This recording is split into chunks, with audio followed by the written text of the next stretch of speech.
Bonjour à tous. Donc on est aujourd'hui là pour vous parler de microservices. Ouh là là, il faut que je fasse attention. Putain. Voilà. Donc j'ai pas de clicker, ça s'est vu. Donc moi je me présente, je suis Armand Ladevez. Donc je suis senior manager chez Sopra Steria. Donc moi je dirige la division Java pour le pôle Côte d'Azur.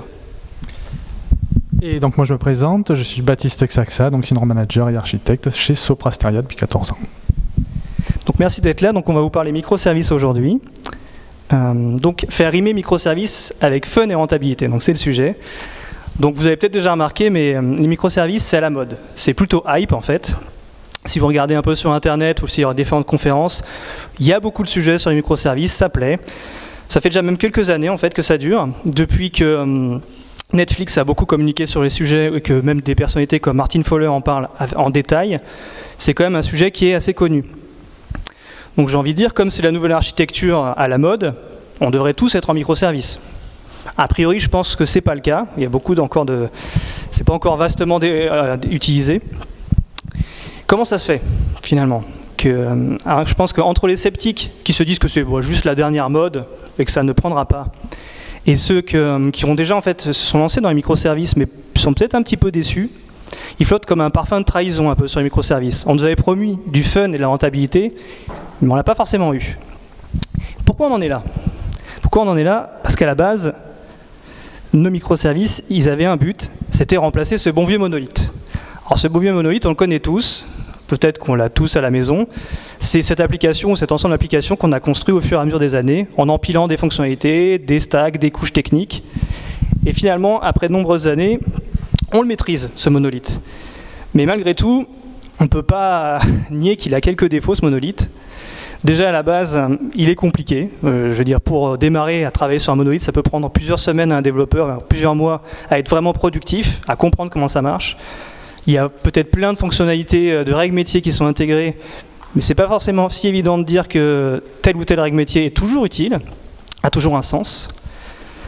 Également, livrer un monolithe, ça peut être le travail d'une semaine ou de plusieurs semaines pour préparer ça de façon sécurisée. Bon, il y en a plein des défauts. Je pense que l'un des défauts qui nous touche peut-être plus en tant que développeur, c'est que les fondements de notre microservice, ces bases qui l'ont vu naître, sont souvent des bouts de code que personne ne connaît plus, où on n'ose pas trop y toucher, la techno qui est derrière est peut-être pas non plus super sexy. Donc c'est des choses dont on hérite, c'est une sorte de dette qu'on est obligé d'assumer. Et c'est pas quelque chose qui va en s'améliorant, quelque part. Donc là, la promesse des microservices, c'était là, c'est-à-dire nous aider à découper ce bon vieux monolithe en plein de services qui travaillent de concert, qui font chacun une petite chose. Donc au premier abord, quand on a voulu, soit découper un monolithe en microservices, soit démarrer un nouveau projet en microservices, on s'est dit finalement qu'est-ce que c'est un microservice ? De base comme ça, c'est un conteneur avec la fonctionnalité que je souhaite à l'intérieur. Alors évidemment, il y a, quand un développeur comme ça, on lui dit vas-y fais-moi un microservice avec la fonctionnalité à l'intérieur. Je peux prendre l'exemple d'une API REST par exemple, il va se dire quoi de plus simple, quoi de plus rapide que d'aller sur un repository genre Docker Hub ou peu importe, récupérer une image Docker qui fait la base de ce que je voulais faire pour une API REST, j'en sais rien, ou un Apache Tomcat à l'intérieur, et puis je déploie mon petit war à l'intérieur, ou mon petit bout de code. Et finalement, j'ai envie de dire, en quelques heures, c'est fini, j'ai mon microservice qui fonctionne, tout va bien. Je vais pouvoir le faire avec toutes les autres fonctionnalités de mon monolithe. Donc je récupère comme ça plein d'images dans lesquelles je vais intégrer mon petit bout de code. Et on va avoir très très très rapidement un projet, une application qui fonctionne avec tous les microservices qui vont pouvoir discuter entre eux. Et on a un POC qui est parfaitement fonctionnel. Alors ce POC il est parfaitement fonctionnel, il est tellement fonctionnel qu'on se dit pourquoi pas le mettre en prod. Et ce qui fait que ça arrive fréquemment, on va se retrouver avec un POC fonctionnel, ça reste un POC mais il est fonctionnel, et qui va se retrouver en production. Et qu'est-ce qui se passe et qu'est-ce qui risque de se passer, d'ailleurs ça se passe assez souvent quand on part comme ça, qu'est-ce qui se passe, c'est qu'on on finira dans le mur en fait. Parce qu'on va maîtriser effectivement le petit bout de code qu'on aura, les petites fonctionnalités qu'on aura ajoutées dans nos images qu'on a récupérées.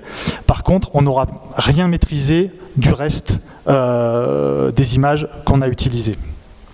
Parce qu'on a voulu aller relativement vite, parce qu'on a effectivement eu l'impression de gagner en productivité.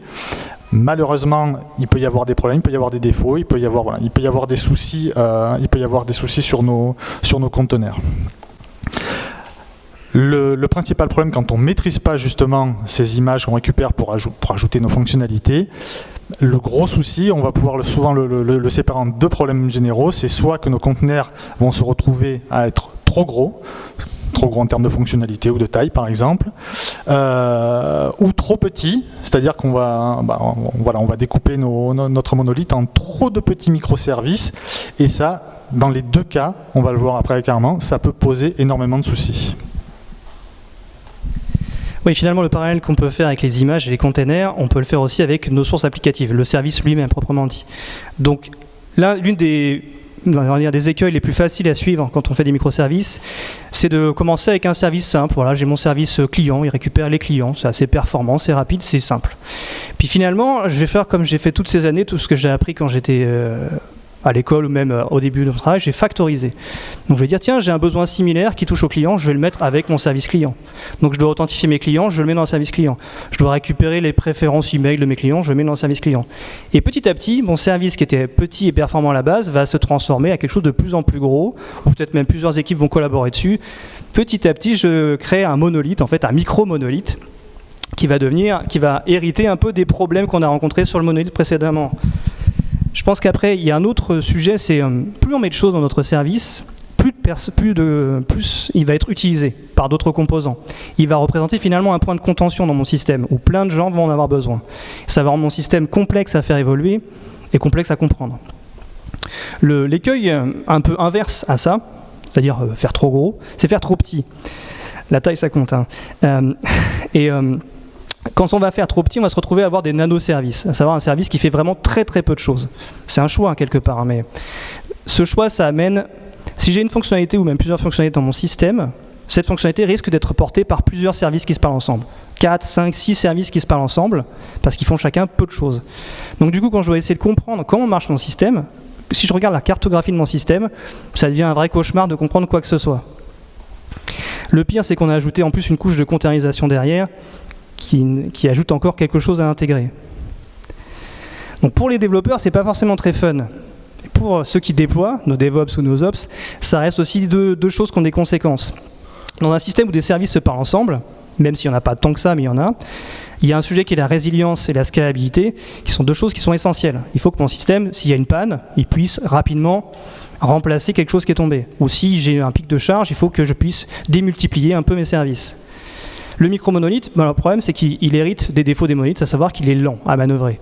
Pour le démarrer, il faut des ressources, ça prend du temps, donc finalement il n'est pas adapté, il ne répond pas à ce besoin-là. A l'inverse, si j'ai fait plein de petits services, pour mes Ops ou mes DevOps, ça va être l'enfer. Quand j'ai 10 composants déployés, ça peut déjà être compliqué, mais quand j'en ai des milliers, si je n'ai pas les bons outils, là aussi, ça peut faire très très mal. Donc on a vu que c'était pas forcément fun à utiliser, que ce soit pour les devs ou pour les ops. Le souci, c'est qu'en plus, si on part dans cette direction, ça pourrait être pas rentable à utiliser. La première chose, la plus évidente, si jamais on fait des micro-monolithes, c'est-à-dire que nos microservices sont beaucoup trop gros, ça veut dire que les machines, les environnements, on va parler de machines, les machines minimales nécessaires pour les faire tourner, elles vont devoir être sizées gros. Là c'est simple, plus la machine elle est grosse, plus elle coûte cher. Ça c'est mathématique. Et si jamais on doit faire du scaling, si jamais votre audience par exemple augmente un tout petit peu, vous n'aurez pas d'autre choix, vu que vos microservices sont énormes, que de toute façon, quoi qu'il arrive, ça va être de démarrer une nouvelle machine qui est très grosse aussi. Donc la granularité, elle est vraiment pas fine. Là c'est du gros grain. Le problème, donc on l'a vu effectivement, quand nos microservices sont beaucoup trop gros, c'est que les développeurs, ça va être compliqué, ça va être long pour eux, soit d'appréhender le code, le problème c'est le code, c'est-à-dire ça va être long pour eux d'appréhender le code, ça va être long pour eux d'appréhender les règles métiers, c'est c'est pénible, c'est long, c'est du temps, et donc comme le temps c'est de l'argent, forcément, c'est pas rentable du tout, ça vous fait une équipe de développeurs qui va être relativement chère. Et évidemment, la suite logique de tout ça, c'est que les évolutions que vous allez devoir apporter sur ces micro-monolithes qui sont beaucoup trop gros, elles vont être effectivement beaucoup plus longues. Apporter une évolution sur un micro-monolithe où il y a 250 règles métiers et 500 000 lignes de code, c'est beaucoup plus compliqué que d'apporter une évolution sur un tout petit microservice, qui est à la bonne taille, un microservice qui ferait que, j'en sais rien, 1000 lignes de code. Donc effectivement, on voit que ça, dans tous les cas, ça coûte beaucoup d'argent, quoi. À l'inverse, si jamais on décide de faire nos microservices beaucoup trop petits, le problème, ça va être toute la partie opérationnelle. Le problème, ça va être que vous allez devoir gérer des outils qui sont complexes, qui sont lourds pour pouvoir monitorer tout ça. Parce que si vous avez 100 conteneurs à monitorer, c'est différent d'avoir 1000 ou 2000 ou 3000 conteneurs qui discutent entre eux à monitorer. C'est particulièrement complexe. Ça veut dire que des outils sont plus lourds, ils sont plus complexes. Donc la partie opérationnelle, les ops, ceux qui s'occupent de gérer cette partie-là, elle va devoir être plus qualifiée, elle va devoir passer beaucoup plus de temps pour des opérations simples, et donc de la même façon que pour les développeurs, cette partie-là va être forcément pas rentable, va coûter de la même façon beaucoup plus cher. Donc là, on vous a parlé de choses assez négatives. Donc le constat pourrait être de se dire, on abandonne les microservices, finalement, c'était pas une bonne idée. Mais pour beaucoup de gens, c'est une bonne idée. Donc l'idée, vous savez lire, donc c'est de suivre quelques principes pour que ça se passe bien. Alors, il y a beaucoup de principes qu'on pourrait suivre, on a choisi d'en mentionner quelques-uns, notamment celui au sujet de la taille. Donc, ok, on a bien compris qu'il fallait sizer un peu ces services de la bonne façon. Alors, il n'y a pas de règle exacte, je ne peux pas vous dire il faut que ça fasse 10 325 lignes, ça n'a pas de sens, mais ça a un sens dans vos contextes à vous. Après, effectivement, ça peut être j'ai besoin d'un sprint pour refaire un service du début. Ou alors, je mets une limite de 15 000 lignes, à peu près. Dès lors que je suis dans ce genre de sizing, sur un service qui est bien sizé, finalement c'est assez agréable, assez fun pour un développeur, parce que si je m'aperçois que ce service n'est plus trop gérable, s'il est dans une stack technologique qui ne plaît plus ou qui ne convient plus à personne, voilà, il ne coûte pas grand chose finalement de dire on recommence du début, on part sur du Golang parce que l'équipe maîtrise et parce que c'est assez sympa, on part sur telle stack technique qu'on aime, et là on est justement dans un contexte où on se fait plaisir. Et c'est assez sympa de se faire plaisir quand on développe. Après, le service aussi, dès lors qu'il est bien sizé, il est simple à comprendre. J'ai pas besoin de lire une documentation pendant 2 semaines pour voir ce que ça fait. Voilà, c'est rapidement, je regarde le code et c'est fini. Et aussi, il est isolé fonctionnellement. Isolé fonctionnellement, ça veut dire que si je veux changer quelque chose dans ce service, ou je veux juste le tester en fait, pour voir s'il fait toujours ce qu'il est censé faire, comme il fait une seule chose, c'est simple finalement. Donc, il y a d'autres principes qu'on va citer rapidement, qui sont faire des feature teams par exemple, travailler en domain-driven design, avoir une chaîne de DevOps assez costaud, il y a pas mal de faire du stateless, il y a pas mal de sujets qu'on pourrait mentionner, mais le temps presse.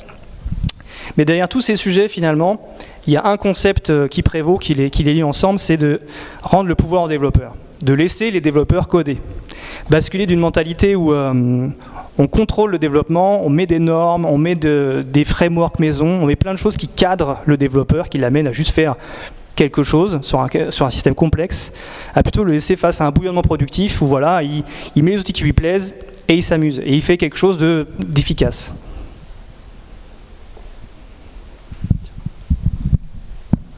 Je l'avais celui-là. Donc, on a vu que ça pouvait, si c'était correctement fait, on a vu avec des conteneurs et des services à la bonne taille, on a vu que ça pouvait être agréable à utiliser, agréable pour les développeurs qui vont pouvoir travailler sur des choses qui les intéressent. Il faut savoir que de ce côté-là, ça va devenir assez sympa pour l'équipe opérationnelle également.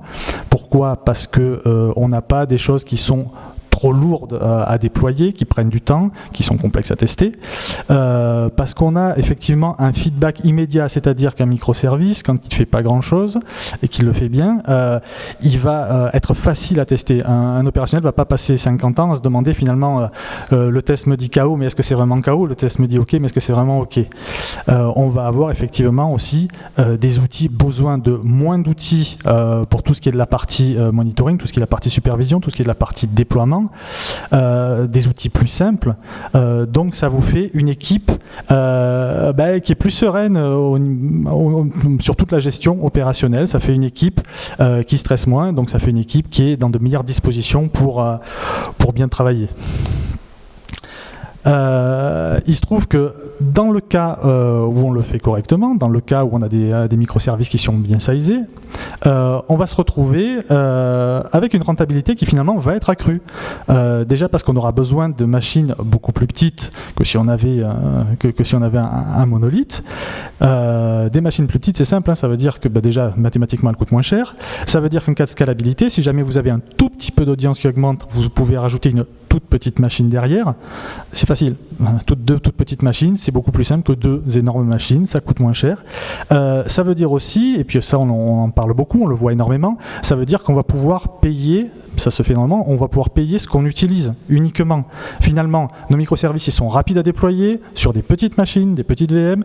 Dans ces cas-là, on ne va payer que à l'audience. C'est-à-dire si vous n'avez pas beaucoup de clients, vous payez peu votre infrastructure. Si vous avez beaucoup de clients, vous payez un peu plus cher votre infrastructure, mais vous avez plus de rentrées. Donc c'est normal. Et en plus, tous les microservices qu'on aura fait étant déjà containerisés, ils sont déjà prêts pour partir sur des gros clouds, c'est-à-dire que vous n'aurez pas besoin de tout un redéveloppement, de refactoring ou de quoi que ce soit pour repartir si vous avez décidé d'aller chez Amazon, Google, Flexible Engine par exemple, ou autre. Hop. Donc, là c'est pareil, hein, ça va être tout simplement mathématique, c'est-à-dire que vos microservices, ils ont un code qui est facile à comprendre, ils ont peu de règles métiers, ils sont faciles à appréhender, donc les développeurs que vous pourrez avoir des développeurs qui sont soit plus juniors, c'est facile, on les paye moins cher. Ou alors, vous aurez un développeur plus expérimenté, mais qui pourra gérer plus de microservices. Et dans ces cas-là, vous réduisez les effectifs et vous pourrez réaffecter les développeurs sur d'autres projets, par exemple. Donc, votre équipe de développement, elle va tout simplement vous coûter moins cher. C'est exactement la même chose pour la partie opérationnelle. Finalement, le microservice bien géré, le projet bien géré, il est facile à monitorer, il est facile à surveiller. Il y a besoin de moins d'outils moins complexes. Donc, l'équipe qui va être en charge de tout ça, elle aura besoin d'être moins nombreuse, tout simplement. Et donc, de la même façon, elle coûtera moins cher. Donc, avec tous ces avantages finalement qu'on a listés, vos applications vont devenir plus flexibles, plus manœuvrables. Et quelque part, c'est quelque chose qui va se ressentir sur les coûts de développement et de maintenance. Mais il n'y a pas que ça finalement. Il y a aussi le côté, vos développeurs, vos équipes de développement, ils seront, dès lors qu'ils font quelque chose qui est un peu plus fun, ils sont plus motivés, on peut imaginer qu'ils seront plus productifs. En tout cas, ils seront plus satisfaits au quotidien. Mais il n'y a pas que ça. Voilà. Dès lors que c'est plus simple, les développeurs qui rejoignent votre équipe, la première semaine, ils seront peut-être à même de travailler sur leur premier service, parce qu'ils l'auront déjà compris. Cet environnement où finalement il y a une certaine émulation qui se fait, où on travaille dans un contexte qui est satisfaisant, c'est attractif. Donc il y a des talents qui vont rejoindre vos équipes, qui vont encore ajouter à ce côté productif, à cette émulation qui va se créer dans vos équipes. Donc là, finalement, on y est. On est sur du fun, sur de la rentabilité. On a parlé d'équipe, on a parlé d'outils, de monitoring, etc. En fait, à force de regarder ce que faisaient les microservices, à force de lire des règles, tout ce genre de choses, on s'est aperçu finalement que les microservices, c'était en fait la philosophie. C'était plus une philosophie qu'autre chose. C'était au-dessus des outils, c'était au-dessus des équipes. C'était un principe. Et c'était ça le principe. C'était on fait qu'une seule chose et on la fait bien. À partir du moment où on respecte ce précepte, on est plus ou moins assuré d'avoir un projet qui va dans la bonne direction, qui va effectivement pouvoir être intéressant pour les développeurs, pour les ops, pour tout le monde, qui va permettre de gagner, qui va être à la fois sympa et à la fois rentable. C'est la phrase clé quand on parle de microservices. Donc effectivement, en respectant ce principe et les différents éléments qu'on a pu vous lister, c'est plus ou moins effectivement faisable et facile de se lancer un microservice, de se lancer dans ce genre de transformation digitale. Mais bon, peut-être qu'effectivement il y a pas mal de choses à considérer, pas mal de techno derrière. En Donc, pour le mot de la fin, finalement, c'est si vous ne vous sentez pas encore de vous lancer dans cette transformation digitale, n'hésitez pas à solliciter des personnes qui pourraient vous aider. Je vous laisse réfléchir à qui. Voilà, je vous remercie. On est pile dans le temps, normalement, à 5 secondes près.